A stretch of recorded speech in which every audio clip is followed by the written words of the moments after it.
Tim Pugh here from my team ANZ. Today we're going to cover why the i-mop and what is the differences between an i-mop and a regular walk-behind scrubber. We'll also cover where regular scrubbers are better suited and where i-mops are better suited, and then applications where it makes sense to have a combination of both. There's no one-size-fits-all approach. Don't forget, if you find this video helpful, remember to give us a thumbs up and subscribe to our channel. Okay, the first thing we're going to look at now is cleaning power. To work out the cleaning power of a machine and compare it to another machine, you times the RPM of the brushes by the weight on the brushes. This gives you a measure of the total agitation and therefore the power on the floor. Starting with the i-mop, we have 350 RPM and we've got a regular scrubber dryer here. For most traditional walk-behind scrubber dryers, they normally range from about 160 to 200 RPM. Now for the brush pressure, the i-mop has 22.5 kilos on the brushes, whereas this walk-behind has 25 kilos on the brush. If you calculate those numbers, you'll see that the i-mop has almost double the cleaning power compared to a traditional scrubber of equivalent scrub width. Okay, now for the brush heads. Most traditional scrubber dryers, up to 60 centimetres, only have a single brush, whereas in the i-mop range, it ranges from 37 centimetres up to 62 centimetres with a dual brush combination. The advantage of a dual brush combination is that having two smaller brushes versus one big brush is that you'll get better penetration into grout lines and uneven surfaces, and also almost double the downward pressure per square centimetre versus one bigger brush, because the surface area of two smaller brushes is almost half that of a single brush. Another point to consider is your edge cleaning. With your traditional scrubber dryers, often you've got to leave about a 5 to 10 centimetre gap so you can manoeuvre the scrubber, and also just so you don't get too close to furniture and fixtures. But as a result, you then got to do edge mopping, and that's when you see a lot of tide marks along the skirting boards, which is caused by edge mopping. Whereas with the i-mop, you can clean right up against the very edge on either side of the machine, so therefore there's no need for edge mopping, nor does it leave tide marks. Another key point to consider when comparing scrubbers is their manoeuvrability. As you can see, the i-mop is extremely compact. Also, it's got a low profile deck, so it lends itself to getting under tables and chairs and furniture and other fixtures. It also has no axle, whereas a traditional scrubber, you've got your brush, your axle and your squeegee. And having an axle makes it harder to turn around in tight spaces, whereas the i-mop can turn 360 degrees in one spot because it has no axle. Another key aspect that impacts the manoeuvrability is the weight of the machine. This i-mop XXL 62 centimetre scrub path weighs only 32 kilos, whereas this regular walk-behind scrubber with a 55 centimetre scrub path weighs 200 kilos, which, as you can see, there's a massive difference between the weight, which greatly affects the manoeuvrability of the machine.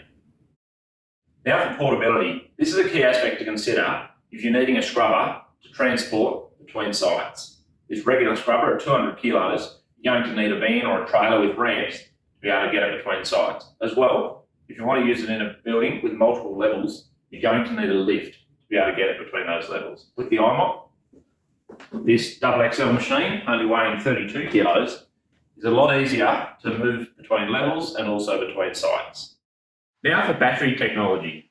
Most regular scrubbers use either lead acid or gel batteries. Lead acid batteries have a longer life cycle than gel batteries. However, they require regular maintenance, topping up the cells with water, whereas gel batteries like this are maintenance free. Another important point to consider when comparing battery spec is what is their recommended depth of discharge, otherwise known as DOD. DOD refers to the percentage of the battery that is being discharged relative to the overall capacity of the battery. So to put that in simple terms, if you've got a machine that has a max runtime of 4 hours and the recommended depth of discharge for the batteries is 50%, you should only be running the machine for 2 hours and putting it back on charge. Most lead acid or gel batteries experience significantly reduced cycle life if they're discharged below 50%. If these types of batteries are handled correctly, you may get 700 cycles, but often we see them only getting 300 to 400 cycles because they're being discharged to, say, 70 or 80%, which significantly reduces the life cycles. With the i-mop, we use lithium batteries. The advantage of lithium batteries is they can be continually discharged up to 90 to 100% DOD with no long-term effect on the cycle life. So these batteries will last 3 to 4 times longer than your regular lead acid or gel batteries. Now for a runtime and charge time. With regular scrubbers like this, you'll often get on average 3 to 4 hours runtime and then 8 to 10 hours charge time. With the i-mop, you have 1 hour runtime and 1 hour charge time. And given that these batteries are interchangeable, if you have 2 sets of batteries, you have 1 set charging while you're using the other, it is capable then of running 24/7. Now for emptying and refilling your tank, for a regular scrubber like this, you'll need a hose or ideally a dosing station like this to refill your solution tank. And then to empty your recovery tank, you'll need a waste drain or take it outside to lower the dump hose. Whereas the advantage of the i-mop, you can refill and empty from any location. So clean water tank here, got a standard mixer tap in the bathroom, you've got a fuel hose to be able to get under there. And empty your recovery tank. This eliminates any unnecessary travel time to and from the cleaner's room or dedicated filling location.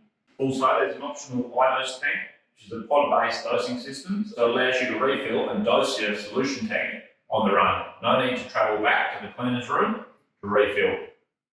So, traditional walk-behind scrubber dryers or ride-ons are better suited in large open spaces, especially warehouses like this, where you often get high dust content. And when there's high dust content, you need a higher volume of water, which traditional scrubbers lend themselves to because they have bigger tank capacity. And also another area where you need the high volume of water is when you've got a very porous fall, like an unsealed concrete like this, or pavers, large basketball courts, shopping centres, hospitals for doing all their large open areas.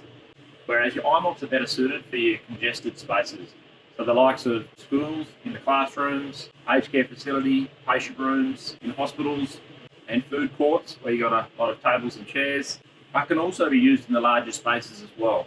In a lot of large applications like we've mentioned, shopping centres, schools, hospitals, there's an application for both of these types of machines. Your regular walk-behinds or ride-ons for your large open spaces, and then your i-mops for your congested spaces like your bathrooms, your edge cleaning, around tables and chairs. So that's it for today. We've just tried to give you a couple of key points to look at when comparing scrubbers so you can work out what is the best machine for your application. If you have any further questions, please put them in the comments below and we'll seek to answer them. Thank you.